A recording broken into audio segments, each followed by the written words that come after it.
Okay, good morning, everybody, and thank you for joining us on this beautiful Friday morning. Hazak Baruch to our anonymous sponsor. Today's class is sponsored anonymously for the Refuah Shlema of all Am Yisrael. Amen. If you would like to sponsor or dedicate a class in honor and memory for any other occasion, please email us info@ejsny.org.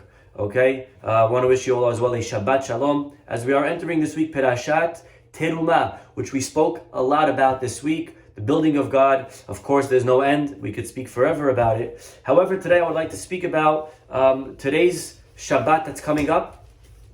And this week is not a regular Shabbat. We know that certain Shabbats throughout the year are given a title. For example, we had a few weeks ago Shabbat Shirah, which is the Shabbat that the Jewish people crossed the sea. We read about the crossing of the sea, and we sang the Shirah, the song, Az Yashir. Okay, for example, we have a Shabbat before Pesach called Shabbat. Anyone know? What's the Shabbat before Pesach called? Shabbat Hagadol. We have as well the Shabbat before Yom Kippur. That is called Shabbat Shuvah. Okay, from the word Teshuvah, Shuvah Yisrael. Okay, and sorry, I forgot to connect my mic 1 second. This week, anyone know what this week's Shabbat is called? This week is called, also that has a name. It's called Shabbat Zachor. Okay? Shabbat Zachor, which comes from the reading of Zachor et Asher Asa Lecha Amalek. This week, we're going to read it in Torah, not only Perashat Terumah, the regular weekly reading, but we're also going to read about the remembering what Amalek did to us. We should never forget, and we should destroy the nation of Amalek and what they represented. Okay, and that is a mitzvah from the Torah. There's a mitzvah to remember what Amalek did. The pasuk says, "Zachor et asher asa lecha Amalek, baderech betzetchem min Mitzrayim." This is all the way at the end of Perashat Ki Tetzeh. So if you have a Chumash, you want to open up to the last book, Devarim, chapter 25, pasuk 17. Zachor et asher asa lecha Amalek baderech betzetchem min Mitzrayim. Remember what Amalek did to you on the way when you were leaving Egypt. We actually read it a few weeks ago as the Jews were leaving and they crossed the sea and they were on a high, and Amalek come and they strike us and they attack us. Now we won that battle. We destroyed them. We creamed them. But God says we have to destroy them. Remember how they didn't even care. They didn't even have respect. We'll see in a minute what exactly it is that we have to remember. But be it as it may, we are to remember and we have to wipe out Amalek. Okay, and this is a mitzvah when we get to Israel to do it. The Rambam writes when we get to Israel we have to do 3 things: appoint a king, build a Bet HaMikdash, and wipe out Amalek, which is what we try doing in history. Actually, there was a time that we could have done it with King Saul, Shaul HaMelech, the first king. He had the chance to wipe him out. And that's actually the reading of the Haftarah of this week's Shabbat. We read after the reading of Amalek, the last guy reads a piece from the Navi'im called Haftarah, and we read this episode of Shaul being commanded to wipe out Amalek and his failure to do so. And again, that's a very beautiful story. I mean, if you're a rabbi giving a sermon this week, you have a very easy job. I mean, you cannot go wrong. Okay, you could speak about Amalek, you could speak about Shaul and his failure to wipe out Amalek, you could speak about the Perashah, the house of God, the Mishkan. I mean, there's no wrong way to eat a Reese's, and there's no wrong way to deliver a sermon this week. Okay, but we read this paragraph and it's a mitzvah from the Torah, and therefore it's very important to make sure men and women go to synagogue this Shabbat. Make sure to listen to the reading, especially the last one, and you'll be fulfilling a mitzvah from the Torah. According to most commentaries, it's a mitzvah deoraita to listen once a year to the reading. Of course, the reader must have in mind, which usually, if they're reading the Torah, they are aware of this and they know to have everybody in mind. Have in mind the reading of the wipe out of Amalek. Very important Shabbat, very important week to go to synagogue. It has to be done from a Sefer Torah, and it's fulfilled once a year. That is how we fulfill the mitzvah. We fulfill it once a year. There are other opinions. There are other opinions, but that is the halakha today, and that is how we hold. Okay. What exactly does Amalek do that's so bad? What is it that they stand for that God cannot stand? Okay, so this is what we're going to talk about a little bit today. The idea of Amalek. Well, for starters, take a look at this pasuk. And again, Amalek is spoken about twice in the Torah. It's discussed when they attack us the first time. That's 2 weeks ago, Perashat Beshalach. And it's also discussed at the end of the Torah when Moses says to the Jewish people, remember what Amalek did to you back then when you were leaving and crossing Egypt. And basically Amalek, again, there are many opinions on this, but Amalek, again, they had an ideology, and that is really hinted to in the reading. The pasuk says, we're going to read tomorrow, again, Devarim chapter 25, pasuk 18, Asher karecha baderech. Amalek is somebody that they happened upon you. And that word happened, which in Hebrew we say mikre, it's a happening. That's what Amalek symbolized. They symbolize the idea that everything in life is happening, random. There is no such thing as a connection to a higher being, to a higher force. Meaning, in other words, Amalek accepted God, they believed in God, but everything is a coincidence. There is no connection from God down to us. However the world was created, He left it. There is no supervision, there's no interaction. Everything is random. And whatever happens to you in life is just your luck. They have no problem with God Himself. They believe in God technically, but they don't believe that God actually is involved in man's life. What we call in Hebrew, hashgacha peratit. Hashgacha peratit means there is divine intervention. There is a specific relationship that we have with HaKadosh Baruch Hu. He cares, He's involved, we can pray, we can change our fate, we can talk to Him. There are things that we could do to affect our lives with God, and Amalek says no. It's all random, it's all a coincidence, there's no hashgacha, there's no divine providence. And actually, it's very interesting because we know that God has, the most famous name of God is the name Yud K Vav K. So I want you to, if you have a piece of paper, you can write it out, or if you want to just write it in your mind, the 4 letters, Yud K Vav K. I say K, I mean hey, but you're not supposed to say it. When you're spelling out the name of God, you don't say the letter hey, instead you say K. So Yud K Vav K. Okay, so write out those 4 letters. And actually that name of Hashem is 2 separate names that we put into one. The first is the name Yud K, which is actually a name that we say sometimes, right? There's this, right? We'll find many times in the Torah the letters Yud K representing Hashem's name, and that is one of the names of God. There is another name of God that's Vav K. And those 2 separate names are put together to create the name Yud K Vav K. The name Yud K symbolizes the element of God up in the heavens. Yud is a very spiritual letter. Yud K means God up there. Vav K is God down here. Vav is connecting Hashem and bringing Him into this world. Interacting, acting out down here, having influence over here. That's what Amalek did not accept. Amalek accepts Yud K. They believe in God as Hashem, but Vav K, that He's involved, no such thing. And actually, if you look in the pasuk when they fought us last week, I keep saying last week, back in Beshalach, at the end of Beshalach, it says, and open up, it's a fascinating pasuk. It says like this, Vayavo Amalek. Amalek comes and they fight with the Jews. And Moshe sends Joshua to fight them. Vayomer Hashem Moshe, God says to Moses, after we wiped them out, write this as a remembrance in the book and recite it in the ears of Joshua. I shall surely erase the memory of Amalek from under the heavens. So Moshe builds him his Mizbeach and he calls out to God.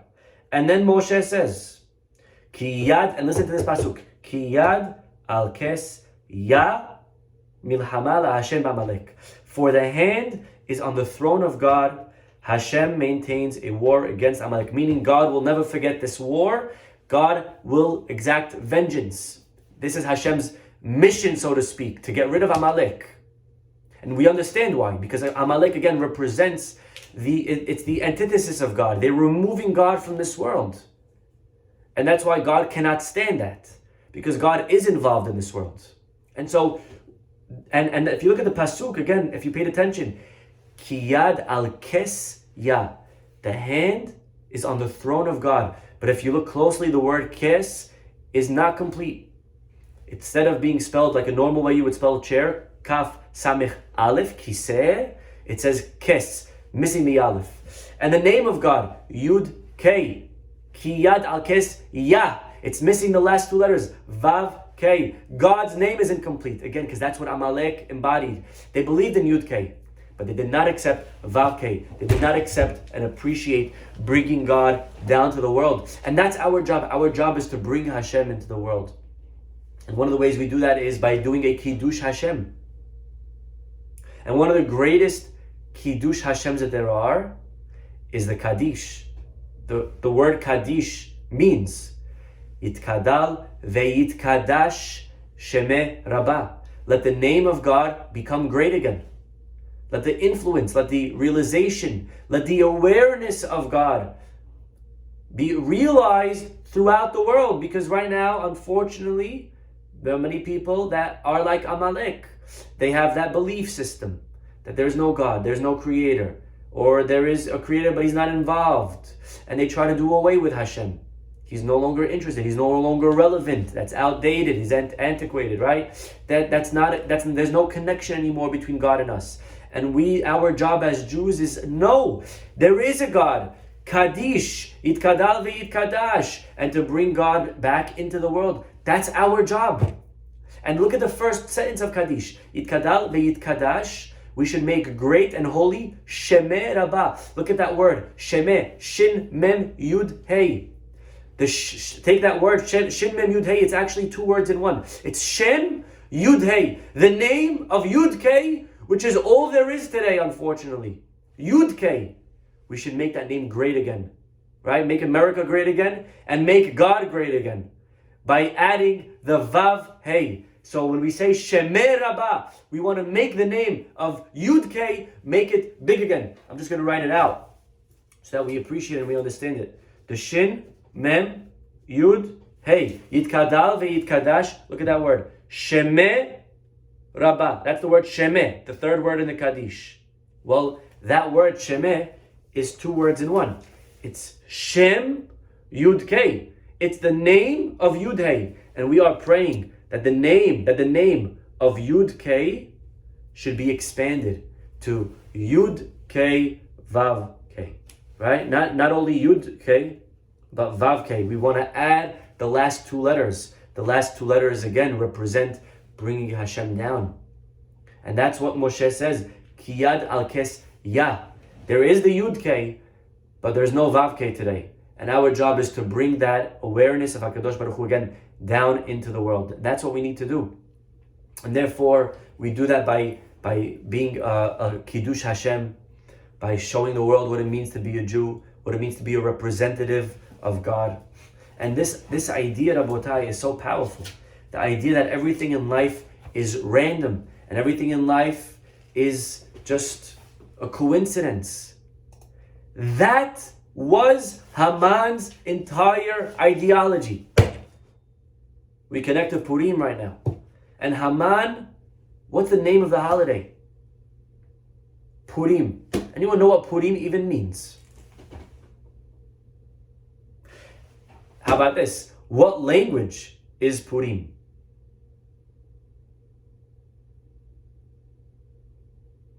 If you said Hebrew, it's not. Purim is very good Persian. Some people writing it, some people lip saying it. Okay, Persian. And it says it in the Megillah. Pipil Pur. Hu HaGoral. He did a lottery, which is Goral. So, and it's interesting why we call the holiday Purim from the Persian word as opposed to Goral in Hebrew. But either way, that's what the holiday means. Goral, it means lottery. It means luck. That was Haman's philosophy. The Jews who believe in a God, the Jews who believe in divine providence, will be subject to the blind whim of fate. The casual roll of dice is what's going to seal their eternity. God's going to stand and watch, and he cannot do anything about it. Purim, lottery, lots, luck, dice. That's what it's all about. And all of a sudden comes the miracle. And what happens is, like we sing, V'nahafochu. Everything was turned upside down. And what Haman thought would happen, the exact opposite happened. Flipped it up. And we read the story, and we read about the salvation of the Jewish people. But what the Jews realized in Purim is something unbelievable, something so beautiful and remarkable. The Jews said, one second, here is this miracle. And we were saved from this guy Haman. But they sat down and they analyzed the entire story. And what they realized is unbelievable. There's not a single miracle that happened in the holiday of Purim. It's the only holiday that we're not remembering a miracle. Hanukkah, huge miracle. Oil lasted for 8 days. Pesach, that's where it starts. The biggest miracles. Shavuot, Matan Torah, the fire, the mountain, the lightning, it's all miracles. Sukkot, living in the desert for 40 years. Imagine that, okay? I go out into the sun for 1 hour. And the sweat and the BO and the smells. Imagine 600,000 people in the desert for 40 years. The clouds were showering them, keeping them cool, air conditioned. Every holiday is miracles, except for Purim. There's not a single miracle. Find me one. Not only is there no miracle, but Hashem's name is not even mentioned in the Megillah, not even once. You will not find, and we have 24 books in the Torah, in the Tanakh, only 2 don't have God's name. Anyone know the second?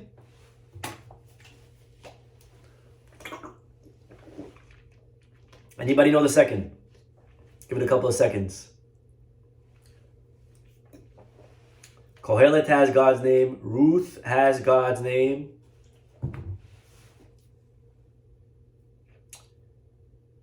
Esther and... Come on. Okay, if you're Sfaradi, then you should know this. Ashkenazi, I forgive you. But Sfaradi should know this. Why? Because the Sfaradim read it every Friday night. Shir HaShirim. Shir HaShirim Asher Lishlomo Yeshakeni Meneshikot Pihu does not have Hashem's name in it. It's referring to God many times, but it doesn't actually say any of his names. It's a love song between us and Dodi, my beloved, or my uncle, whatever you want to translate. Very deep song, and a lot of love, a lot of us and God, but it doesn't say his name. Megillat Esther as well doesn't say Hashem's name, not even once. And again, it maybe hints to his name when it writes Hamelech Achashverosh, it's talking about King Achashverosh. But when it writes Hamelech alone, maybe it's referring to God. And there's beautiful essays written explaining each and every time. But Hashem's name is not found, because Hashem was not so much found in Megillat Esther. There are no miracles. Again, you could read the entire story, and it's a story that you could think would happen today. And it's a believable story. It's a story that you could actually believe that happened. You don't need to believe in God to believe in the story. It's a very realistic, rational story. There was a guy who wanted to kill the Jews, makes sense. Then there was this queen that was in there, and she put in a good word. But what the Jewish people realized is something remarkable. They realized at this point that, you're right, there's no miracles. And if you read the story, and you look at this entire thing, it's all maybe one big coincidence. But they realized that when you put all the pieces together, everything from beginning to end was orchestrated by HaKadosh Baruch Hu. And again, individually, there's no miracle. When you put it together, it's this beautiful piece of music, a beautiful symphony, and there has to be a conductor behind it. And so, for example, the story begins with this crazy king who makes this party in the 3rd year. And he moves his kingdom to the city of Shushan. Why does he move this kingdom to the city of Shushan? The Persian kings were not in Shushan. We know why he was in Shushan. Well, there's a fake reason and the real reason. The fake reason, the reason that he thought why he's moving to Shushan, is because, very good, the throne was there. The throne that Shlomo HaMelech, King Solomon had a throne, and Achashverosh tried to mimic it. And he had his workers try to build him one. They made the throne, but it was too big to transport. So what do you do now? Well, if Muhammad won't go to the mountain, then you bring the mountain to Muhammad. So Achashverosh says, if you can't bring the throne to me, I'm going to the throne. And he goes over to the throne and he moves his entire kingdom to Shushan, because that's where the throne is. Well, that's the fake reason. And that's the reason that you would make, if you're looking with not, with the wrong glasses, then okay, he moves to Shushan. And then he makes a party for the people of Shushan. Welcome party, welcome king. And he invites all the people. And at the party, the wife, Vashti, doesn't listen and he kills her. Okay, nothing weird about that. And then 4 years later, he's searching for a wife and he finds one 4 years later. Of course, he's taking his sweet time because he is in no rush. He's having his way with every one of them anyways. And 4 years later, he finds a girl, happens to be Jewish. She's pretty, and he brings her in. Okay? And then nothing happens, by the way. Again, we read the story in one day, but the story from beginning to end, it took 12 years to happen. 12 years from the beginning to the end of the Megillah. Again, so then in the 7th year, he marries Esther. And then a drop later, the two guys, Bigtan and Teresh, they want to kill him. And Mordechai overhears, tells the king, and she puts in a good word for Mordechai. They find out, they kill Bigtan Vateresh, and the king does not reward Mordechai. He just writes it in his book. Interesting. All right. And then nothing happens. And 4 or 5 years pass. And then Haman gets angry at the Jews, and he wants to kill the Jews, and he sends out these letters. And then Mordechai comes in, and everything happens in one night, and the story is, turned upside down. Okay? And it's amazing, because again, you read the story, you say, okay, perfect timing. We have a queen, and she's in the palace, and she's Jewish, and she puts in a good word for her people.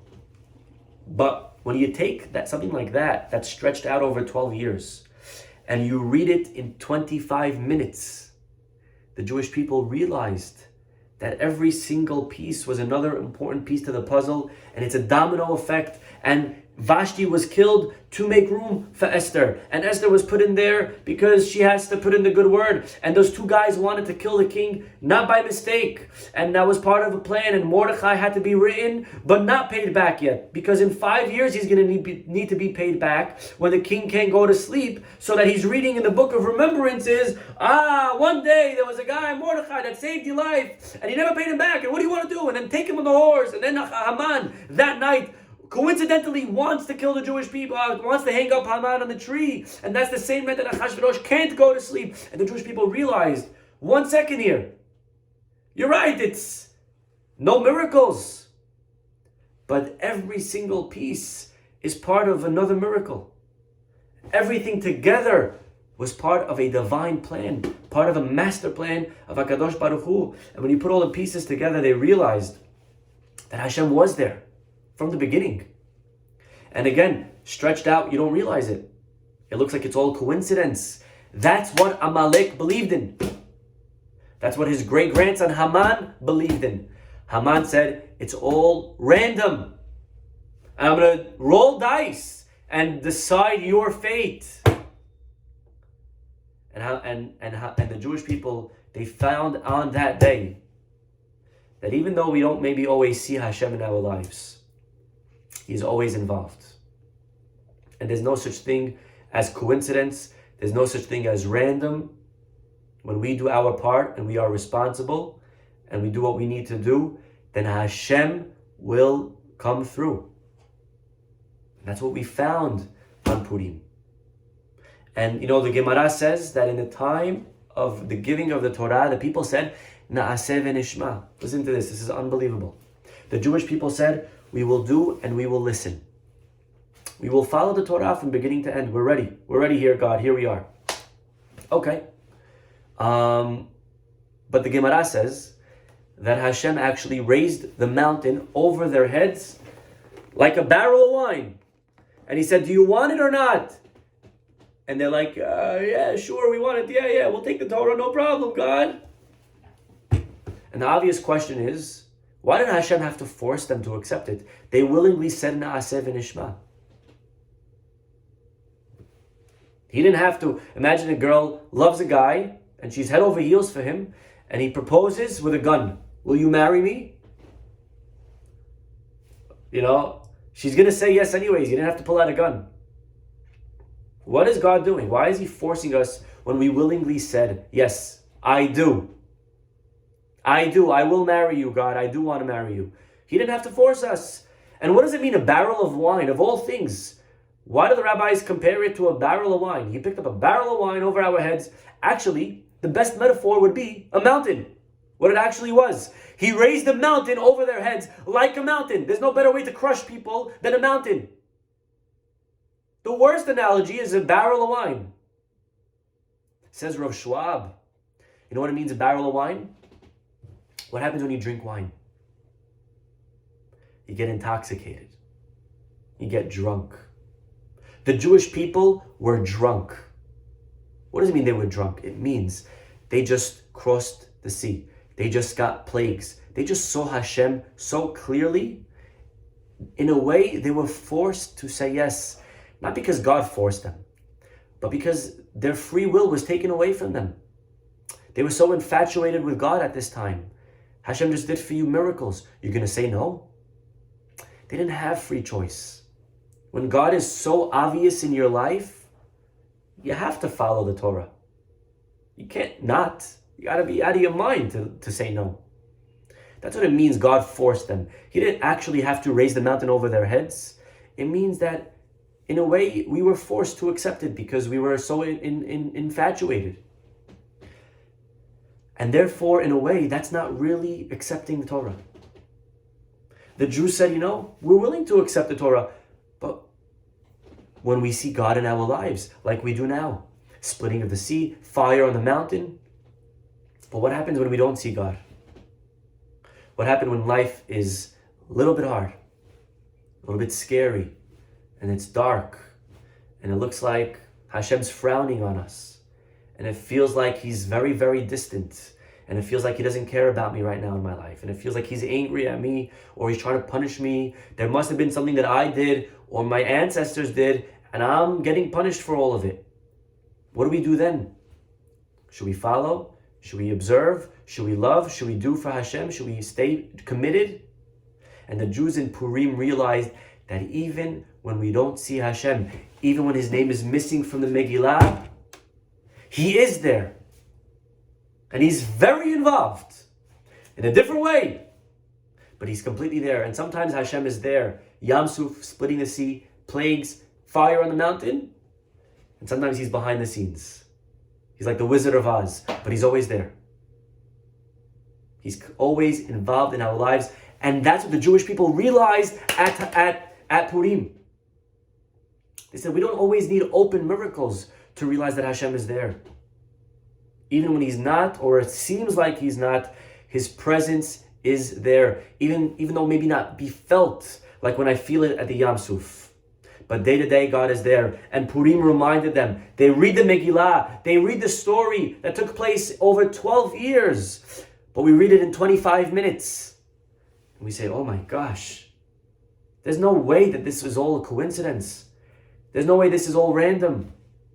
Every piece of my life is another important step, another piece of the puzzle, another step of the process that Hashem needs. It may take a long time to happen, but Purim gives us the faith to be able to move on, the courage to be able to say, I'm going to live another day. I'm going to have the faith to realize that God is here, and God does love me, and God is looking out for my best. And, again, maybe it's harder to see it in these times. And this is exactly what Amalek tried to get rid of. Amalek, all a coincidence. Yeah, coincidence. You got lucky. There was a queen in the palace that was Jewish. You lucked out. We say no. We roll the Megillah at the end and we say, Harav et ribenu. Hashem fought for us. What do you mean Hashem?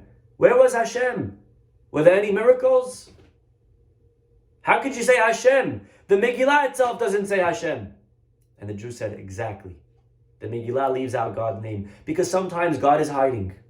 But we are able to see him behind the scenes. It was all Hashem. And how beautiful at the name of the Megillah itself. Megillat Esther means in Hebrew, Haster Astir Panai. God is hiding. Lehastir in Hebrew means to hide. That's what Esther means. Hashem was hiding. Who was hiding? Hashem was hiding. But he's there. Maybe that's why we wear masks. We wear a mask. We're hiding. Like Hashem. But we're here. It's just a mask. Maybe you can't see me actually so clearly like you did when I didn't have my mask on. But I'm always here. Just because you can't see me doesn't mean I'm not here. Right? When I play peekaboo with my child, or when a baby plays peekaboo with us, right? They literally think that if we can't see them, they're not there. Right? And then they go, peekaboo, oh my God, where'd you come from? Right? But we don't have to see God to know he's there. That's the message of Purim. So again, Amalek tried to get rid of God. Amalek tries to show that it's all random, and we call the holiday luck. How amazing! The name of the holiday is Purim, but it's also Megillat Esther, and I think those two complement each other beautifully. What Amalek tried showing, what Haman tried showing, and the Jews say V'nahafochu. There is no luck. There is no coincidence. If I could just close with one amazing quote. Someone actually shared with me today from Rabbi Jonathan Sachs. Rabbi Jonathan Sachs says, and look how beautiful, again, I think it takes everything that we spoke about and puts it together. Excuse the pun. Says Rabbi Jonathan Sachs, science takes things apart to see how they work. Religion puts things together to see what they mean. And I think that is the message of Megillat Esther. If you want that quote again, you could text me, and for $10, I'll forward it to you, no problem. One more time. Science takes things apart to see how they work. Religion puts things together to see what they mean. May we be zochet to put everything in our lives together, to put the pieces together, to put all the loose ends together, and to be able to look back one day. It may take a day, it may take a year, it may take 12 years. Like the story of Purim, it took 12 years. It wasn't immediate. It wasn't right away. It was 12 years of things, just it needs to play out. But they were able to look back at the end and to say, wow, Hashem, you were there all along. May we be zocheh, every one of us, to see in our personal lives how Hashem is there, constantly guiding, directing, loving us, even though his name may be not so obvious. And by doing so, we will bring this awareness of Hashem into the world. We will erase this ideology of Amalek. And then eventually, Hashem's name, Be'ezrat Hashem, will be complete. Ve'haya Hashem lemelech al kol haaretz. May the name of God be over the entire world. May his name be one. Hashem echad u'shmo echad. Okay, stop over here. Enjoy this Shabbat, everybody. Fabulous Shabbat. Shabbat Zachor. Shabbat Shalom. Everybody have a wonderful Shabbat. Bye-bye.